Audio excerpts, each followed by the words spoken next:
ভারতীয় ক্রিকেটের অন্যতম সেরা তারকা এই মুহূর্তে ঋষভ পান্ত।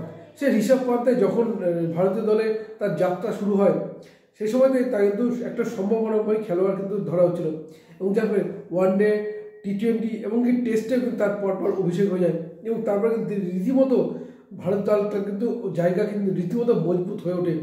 এবং যেখানে অন্যতম সেরা স্টার, উদীয়মান স্টার বা ভবিষ্যতের অন্যতম সেরা স্টার ধরা ছিল, ঠিক সেখানেই ঘটে দুর্ঘটনা।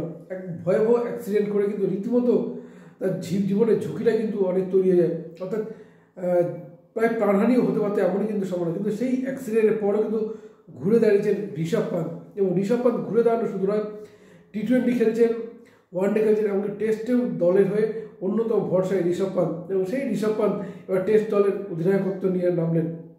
অর্থাৎ দক্ষিণ আফ্রিকা ভারত সফরে এসেছেন, এবং সেই ভারত সফরে প্রথম টেস্ট ইডেনে কিন্তু ভারত দক্ষিণ আফ্রিকার কাছে পরাজিত হয়, এবং যেই টেস্টে দলের অধিনায়ক শুভমান গিল তিনি আচমকা চোট পেয়ে বেরিয়ে যান, যার ফলে কিন্তু অধিনায়কত্ব করতে হয়েছিল ঋষভ পান্তকে। কিন্তু সেই টেস্ট ভারত কিন্তু টেম্বা ভাউমার, দক্ষিণ আফ্রিকার অধিনায়ক টেম্বা ভাউমার লড়াইয়ের কাছে কিন্তু হেরে যায়, এবং যার ফলে কিন্তু এই টেস্টে ভারত কিন্তু 1-0 পিছিয়ে রয়েছে। অর্থাৎ এই টেস্ট খেলা হচ্ছে অসমের গুয়াহাটিতে, এবং এই টেস্টে সিরিজে সমতা ফেরাতে বা সিরিজে ঘরের মাঠের সিরিজ পরাজয় হাতছাড়া করতে ঠেকাতে গেলে এই টেস্ট জয় কিন্তু অনিবার্য। সিরিজ টেস্ট হারলে তো ঘরের মাঠে হোয়াইট ওয়াশ হতেই হবে, এবং ড্র হলেও ঘরের মাঠে সিরিজ কিন্তু হারতে হবে। সেই অবস্থায় টেস্ট দলের অধিনায়ক পেলেন এই ঋষভ পান্ত।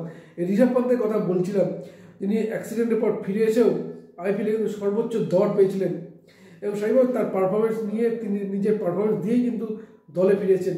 কিছুদিন আগে ইংল্যান্ড টেস্টে রীতিমতো দুর্দান্ত ব্যাটিং করছিলেন, যার ফলে শেষ পর্যন্ত চোট পেয়ে আবার কিন্তু দলে ফিরে এসে সেই ঋষভ পান্তের দায়িত্বে কিন্তু আবার ভারতের অধিনায়কত্ব। এবং যে টেস্ট যেখানে ভারত অনেকটা চাপে, যে টেস্ট হারলে বা ড্র করলে সিরিজ হাতছাড়াবে, সেই অবস্থায় অধিনায়কত্ব করতে নেবে খুব একটা ভালো অবস্থায় কিন্তু ভারত নেই। এই মুহূর্তে যেটা খবর হচ্ছে তা হচ্ছে দক্ষিণ আফ্রিকা 2 হারিয়ে তুলেছে 135 রান, এবং দল মাঠে রয়েছেন দক্ষিণ আফ্রিকার অধিনায়ক টেম্বা ভাউমা খেলছেন 38 রানে। ফলে সেইভাবে হাড্ডাহাড্ডি লড়াই হতে চলেছে, কিন্তু মানুষ দেখতে যাচ্ছে ঋষভ পান্তের লড়াই। যে ঋষভ পান্ত যার জীবনটাও চলে যেতে পারতো অ্যাক্সিডেন্টে, সেই ঋষভ পান্ত সেইখান থেকে ঘুরে এসে কিন্তু আজ ভারতের টেস্ট দলের অধিনায়ক। তো গোটা দেশবাসী চাইছে এই টেস্ট ভারত জয় করুক শুধুমাত্র ঋষভ পান্তের জন্য, কারণ তার লড়াই কিন্তু ইতিহাসে লেখাতে হবে, তার জীবনের লড়াই। ফলে এই টেস্টও যেভাবে ভারত পিছিয়ে থেকে 1-0 ঘরের মাঠে হেরে খেলা শুরু করেছে, ফলে এই টেস্ট ভারত যেন জয় পায় এটাই চাইছেন ভারতবাসী।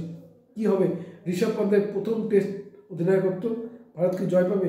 আপনাদের মতামত জানাতে পারেন আমাদের কমেন্ট বক্সে।